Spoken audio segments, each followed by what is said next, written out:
Magandang araw sa inyong lahat. Heto na ang latest weather update para sa iba't ibang bahagi ng bansa ngayong araw ng Lunes. Umabot na sa super typhoon level ang sistema na binabantayan natin sa labas ng Philippine Area of Responsibility at ito ay patuloy na kumikilos pakanluran. Alamin natin ang mga pagbabago sa kilos at galaw nito. Kung gusto mo naman lagi kang informed sa lagay ng panahon, huwag kalimutang mag-subscribe dito sa channel. Sa kasalukuyan, ang ridge ng high pressure area o HPA ang patuloy na nakakaapekto sa Northern Luzon. Kapag may ganitong setup, karaniwan nitong sinusuportahan ang mas mainit at mas stable na lagay ng panahon sa maraming lugar, lalo na sa unang bahagi ng maghapon. Pero mahalagang tandaan na kahit may impluensya ang HPA, hindi ibig sabihin nito na tuloy-tuloy na ang maaraw na kondisyon at wala nang tsansa ng pag-ulan. Sa Metro Manila at sa nalalabing bahagi ng bansa, nananatili pa rin ang partly cloudy to cloudy skies with isolated rain showers or thunderstorms dahil sa localized thunderstorms. Ngayong araw, si Typhoon Sinlaku ay nananatiling nasa labas pa ng Philippine Area of Responsibility ay nakita sa layong 2,745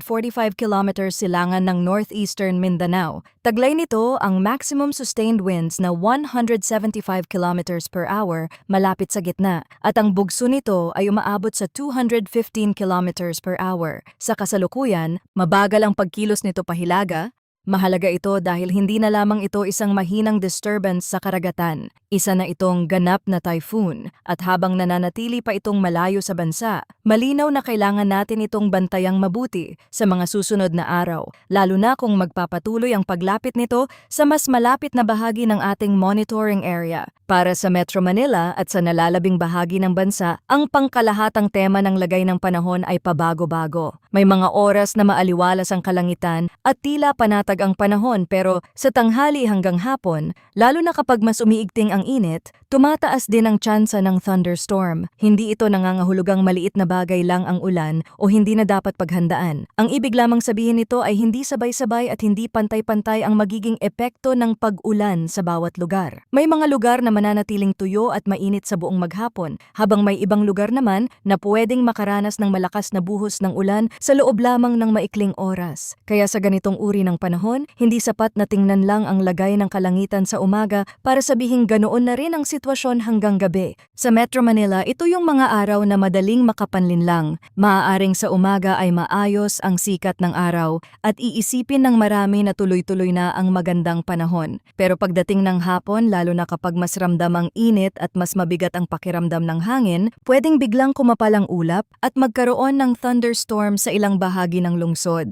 Kaya para sa mga commuter, rider, empleyado at sa lahat ng may lakad sa labas, mas mabuting huwag kalimutan ang pagdadala ng payong o kapote. Ganito rin ang paalala sa nalalabing bahagi ng bansa. Dahil localized thunderstorms ang sanhi ng posibleng ulan, pwedeng magkaiba ang maranasan kahit sa magkalapit na lugar lamang. May bayan na mananatiling mainit at tuyo, habang ang katabing lugar ay pwedeng magkaroon ng biglaang buhos at thunderstorm. Kaya hindi sapat na umasa lang sa nakikitang lagay ng panahon sa isang oras ng araw. Kapag napansin ninyong mas umiinit ang paligid, mas mabigat ang hangin, at unti-unting dumadami ang mga ulap, pwede iyong senyales na may thunderstorm na nabubuo. At kapag naging severe ang thunderstorm, posible ang flash floods o landslides, lalo na sa mga mabababang lugar, mga komunidad na malapit sa ilog, at mga nasa paanan ng bundok o sa mga bahaging madaling gumuho ang lupa kapag lumakas ang ulan. Kahit panandalian lamang ang buhos, kung ito ay matindi sa maikling oras, sapat na iyon para magdulot ng perwisyo at panganib.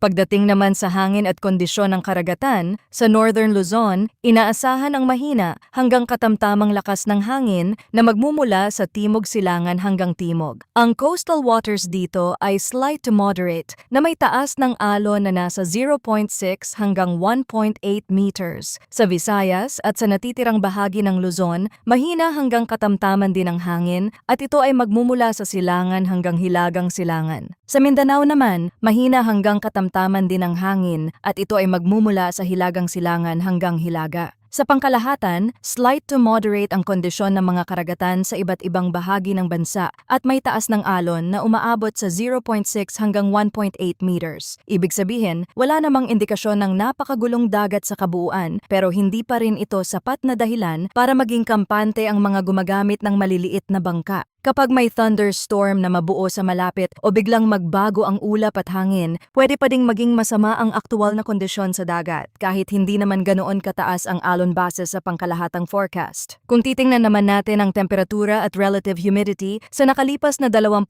na oras, ang pinakamababang temperatura ay 25.0 degrees Celsius at naitala ito alas 5 ng umaga. Ang pinakamataas na temperatura naman ay umabot sa 32.8 degrees Celsius alas 2 ng hapon. Ipinapakita nito na kahit sa umaga ay hindi na gaanong malamig ang simula ng araw at habang tumatagal ay malinaw na umiinit ang paligid. Ang minimum relative humidity naman ay 52% at naitala alas 2 ng hapon, habang ang maximum relative humidity ay 80% alas 5 ng umaga. Kapag pinagsama ang init at halumigmig, mas mabigat sa pakiramdam ang panahon lalo na sa tanghali hanggang hapon, at mas mabilis mapagod ang katawan kahit sa karaniwang gawain lamang. Ngayon pag-usapan naman natin ang mas malawak na pagtingin sa galaw ng typhoon na ito sa mga susunod na araw. Sa outlook para sa week 1 mula ngayong araw hanggang April 15, ang TC-like vortex ay patuloy na lumalakas at ang ipinapakitang direksyon nito sa unang bahagi ng forecast period ay karaniwang pahilagang kanluran sa silangang bahagi ng mga binabantayang area. Ibig sabihin, sa unang yugto ng paggalaw nito, nakikita pa rin itong nasa silangan habang patuloy na kumikilos sa direksyong papalapit sa mas malapit na bahagi ng monitoring zone. Pagdating naman sa week 2 mula April 16 hanggang April 22, mas lumilinaw ang posibleng galaw ng sistema. Nakikita na magpapatuloy ito sa pagkilos pahilagang kanluran at posibleng pumasok pa din sa loob ng northeastern portion ng PAR bago ito muling kumurba pahilagang silangan.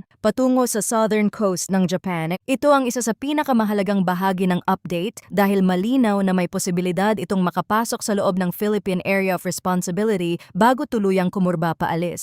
Ibig sabihin, habang hindi pa ito direktang nakikitang tatama sa kalupaan sa ngayon, sapat na ang inaasahang pagdaan sa loob ng northeastern portion ng PAR para seryosong bantayan ang magiging epekto nito sa lagay ng panahon sa bansa, lalo na sa hilagang bahagi ng Luzon at sa mga kalapit na karagatan. Habang ito ay lumalapit, malinaw din na patuloy itong mag-i-intensify at sa ibang mga reading ito ay ganap ng super typhoon at sinasabi na ito ang unang super typhoon ngayong 2026. Ang isang malaking sistema na nasa ganitong lakas ay pwedeng magpabago sa daloy ng hangin, magdala ng mas maraming moisture at makaapekto sa iba pang weather systems na umiiral sa bansa. Kaya kahit hindi ito inaasahang magla-landfall sa kasalukuyan, hindi pa rin dapat ipagwalang bahala ang posibleng epekto nito sa kabuuang weather pattern. Kaya pinakamainam pa rin ang manatiling updated, huwag maging kampante at patuloy na tumutok sa mga susunod na update tungkol sa lagay ng panahon.